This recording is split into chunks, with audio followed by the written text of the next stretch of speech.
Welcome to ഗുഡൂസ് facets of life. ഞാൻ ജിതേഷാണ്. ഒരുപാട് യൂട്യൂബേഴ്സ് അതുപോലെ തന്നെ ഓഡിയൻസ് വളരെ നല്ല റിവ്യൂ കൊടുത്തൊരു സിനിമയാണ് DSRA.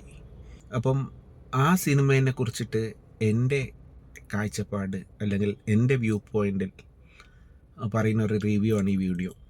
രാഹുൽ സദാശിവൻ, ഭൂതകാലം, ബ്രഹ്മയുഗം, ആ ഫിലിമൊക്കെ വെച്ച് നോക്കുമ്പം ഈ ഒരു movie it's not up to the mark what I feel. പ്രണവിനെ ശരിക്കും യൂട്ടിലൈസ് ചെയ്തൊരു മൂവി അത്. പ്രണവിൻ്റെ ഞാൻ കണ്ട ഫിലിമിൽ പ്രണവിൻ്റെ ഏറ്റവും അടിപൊളി, one of the best acting ഈ മൂവിയിൽ ഞാൻ കണ്ടത്. പ്രണവിനെ പറയും പോലെ തന്നെ എനിക്ക് എടുത്തു പറയാനുള്ള ഒരു ക്യാരക്ടറാണ് ജിബിൻ ഗോപിനാഥ്. പുള്ളിക്കാരൻ വളരെ സിമ്പിളായിട്ടും നമ്മളെ പേടിപ്പിക്കുന്ന സ്ഥലം, അതുപോലെ ഇമോഷണൽ എല്ലാ പ്ലേസിലും കക്ഷി വളരെ സിമ്പിളായിട്ട് അടിപൊളിയായിട്ട് ആക്ട് ചെയ്തിട്ടുണ്ട്. ഇപ്പം ഡയലോഗ് ഡെലിവറി ആയാലും എപ്പോഴും ലൈവായി എനിക്ക് ഫീൽ ചെയ്തു, പ്രത്യേകിച്ചും പ്രണവിനെ. പിന്നെ ഇതൊരു വൺ ടൈം നമുക്കൊരു എക്സ്പീരിയൻസ് ആണ്, തിയേറ്ററിൽ പോയി കാണേണ്ട ഒരു ഫിലിമാണ്.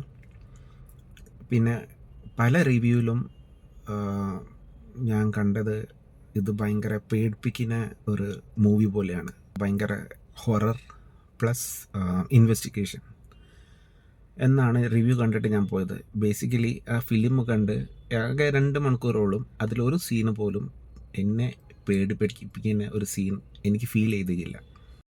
ബേസിക്കലി ഈ ഒരു മൂവീനെ ഹൊറർ മൂവിയാണ്. ഇപ്പം പല റിവ്യൂസ് ഞാൻ കണ്ടിട്ട് നൈറ്റ്ലി ഈ സിനിമ കണ്ടിട്ട് വീട്ടിലെത്താൻ പറ്റുമോയെന്ന് അറിയത്തില്ല, ഭയങ്കര ഹൊററാണ്, അങ്ങനെയൊക്കെ പറഞ്ഞ് ഒരുപാട് വീഡിയോസ് ഞാൻ കണ്ടിട്ടുണ്ട്. ഓക്കെ, അത് അവരെ ശൈലി, ഒന്നെങ്കിൽ അവർ അവരുടെ രീതിയിൽ കണ്ടതോ അല്ലെങ്കിൽ അവർക്ക് അധികം പേടി കൂടുതലാവാം, അങ്ങനത്തെ പല റീസണാവാം. പക്ഷേ അത് ഇമ്പാക്റ്റ് ചെയ്യുന്ന ഈ മൂവീനെയാണ്. കാരണം ഒരുപാട് ഹൊററിന് ഹൈപ്പ് കൊടുത്തിട്ടും ഈ ഒരു മൂവി കണ്ട് കഴിഞ്ഞിട്ടുണ്ടെങ്കിൽ നമുക്ക് അങ്ങനത്തെ ഒരു ഫീൽ പേഴ്സണലി എനിക്ക് തോന്നിയിട്ടില്ല. എല്ലാവർക്കും അവരുടെ അഭിപ്രായമാണ്. അപ്പം അങ്ങനത്തെ ഹൈപ്പ് കൊടുക്കുകയാണെങ്കിൽ പലരും ഈ മൂവിക്ക് പോവില്ല.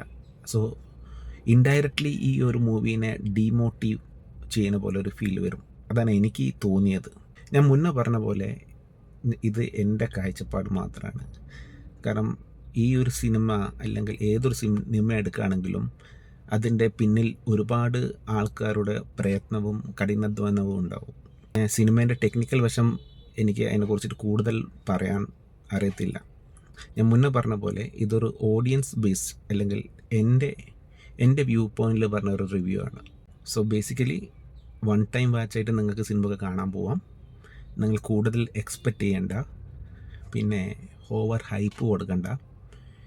It's okay, it's one time watch. എനിക്ക് ഫീൽ ചെയ്ത് ആവറേജ് അല്ലെങ്കിൽ ജസ്റ്റ് അബവ് ആവറേജ്. എൻ്റെ പേഴ്സണൽ റേറ്റിംഗ് ഞാൻ ഈ സിനിമ കൊടുക്കുന്നത് 6 ആണത്. പിന്നെ ഒരുപാട് വിഷ്വൽ ട്രീറ്റ് ഉണ്ട് ഈ സിനിമയിൽ. ഓക്കെ, വിഷ്വലൈസ് സീൻസ് എടുത്ത രീതി ഒക്കെ അടിപൊളിയാണ്. അതിന് രാഹുൽ സദാശിവന് വലിയൊരു ആറ്റ്സ് ഓഫ്. പിന്നെ പ്രണവിൻ്റെ ആക്ടിങ്, ജിബിൻ ഗോപിനാഥിൻ്റെ ആക്ടിങ്, സൗണ്ട് എഫക്ട്സ്, കോസ്റ്റ്യൂംസ്, എല്ലാവരെ ഞാൻ എടുത്ത് പറഞ്ഞ 3-4 ആൾക്കാരുള്ളൂ. പക്ഷേ ഓവറോൾ പെർഫോമൻസ്, ഓക്കെ, അത് performance wise, acting wise, sound effects, VFX, അങ്ങനത്തെ പല കാര്യം നമുക്ക് എടുത്ത് പറയാനുണ്ട്. ഓക്കെ, സോ ദാറ്റ് വൈസ് തിയേറ്ററിൽ പോയിട്ട് നിങ്ങൾ കാണേണ്ട ഒരു സിനിമയാണ്. നിങ്ങൾ അധികം എക്സ്പെക്റ്റ് ചെയ്തു അല്ലെങ്കിൽ നിങ്ങൾ ഒരുപാട് എക്സ്പെക്റ്റ് ചെയ്ത് ഈ സിനിമക്ക് പോവുകയാണെങ്കിൽ what I feel is like you will get disappointed. So അധികം ഹൈപ്പില്ലാതെ പേടിപ്പിക്കാൻ അധികം സീൻസ് ഒന്നും ഇല്ല. അത് എനിക്കറിയില്ല എന്തിനെങ്ങനെ പറഞ്ഞുണ്ടാക്കണമെന്ന്. ഭയങ്കര പേടി വരുന്നു, അതാണ് ഇതാണ്. It's not like that kind of movie. So movie കാണൂ, മൂവിനെ സപ്പോർട്ട് ചെയ്യൂ. കൂടുതൽ എക്സ്പെക്റ്റേഷൻ ആയിട്ട് പോകണ്ട. അധികം പേടിപ്പിക്കുന്ന ഒരു സീനും എനിക്ക് ഫീൽ ചെയ്തില്ല. അങ്ങനെ പേടിപ്പിക്കുന്ന സീൻസ് ഉണ്ടോയെന്നോ അല്ലെങ്കിൽ ഗോസ്റ്റ് പ്രേതമാണ് പേടിപ്പിക്കുകയാണ് എന്നൊക്കെ പറഞ്ഞിട്ട് ആ മൂവിക്ക് പോവാതെ നിൽക്കണ്ട. ഞാൻ മുന്നേ പറഞ്ഞ പോലെ ഈ മൂവി കാണാൻ സപ്പോർട്ട് ചെയ്യുക.